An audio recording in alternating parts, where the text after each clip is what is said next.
The Trump peace plan is the news, and how much does the originally published draft document include our interests, and did we receive a modified version? And when will Russia-US talks start? Because, as I understand, there have been no such talks.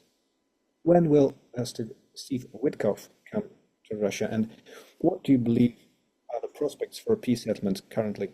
Well, as to a draft agreement, there has been no draft.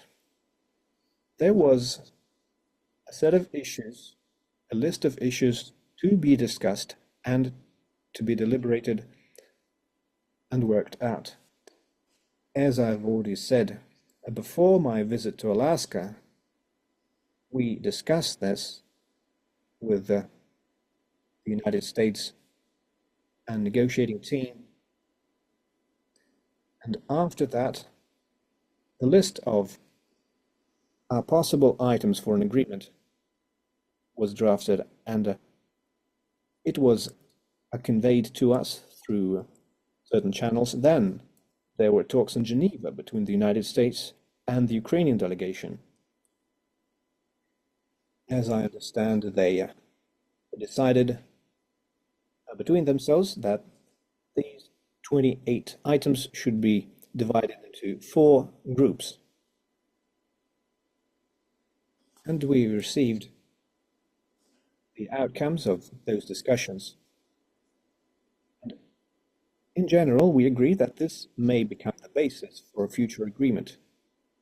It would not be proper for me to make any final statements right now because there is no finalized material so far. And many of the things are very general in character at this point.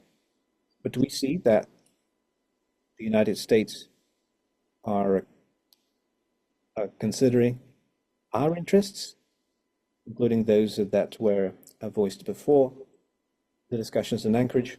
Some of the items will have to be discussed in very specific terms. We'll have to frame things diplomatically. It's one thing to say that Russia is not going to attack Europe, which is really laughable for us as an idea. Of course, we could write that down as this is, but sometimes people are a bit, and maybe they're a bit out of their minds, or maybe they're just trying to create some kind of an illusion for their populations when they say that Russia is preparing to attack and they need to strengthen their defense industry. Maybe they're just catering to the defense companies. Maybe they're trying to prop up their domestic political ratings, seeing the lamentable state of their economies. But in our eyes, of course, it's just nonsense. It's complete lies. But if those ideas are so hyped up in the Western public consciousness, if we truly need to make a statement that we don't have any aggressive plans, then we'd be willing to do this. Maybe there is a meaning in that. If we want to sit down all together and to have a discussion,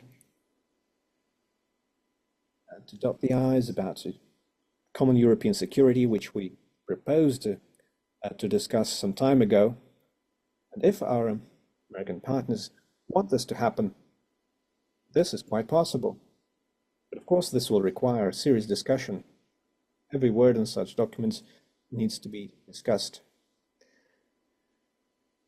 One of those documents also mentions strategic stability, which is an issue that must be discussed with our American partners too. Well, this is something that we have suggested since the Obama times.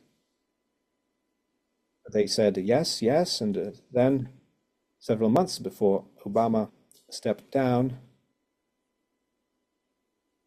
from the presidential office, this work stalled. Now the New START treaties running out. It will soon expire. And of course, there is a desire to go back to discussing these issues. Every such issue is a separate topic for discussion, for a serious one, and we're ready to discuss. Next week, the American delegation is planning to come to Moscow.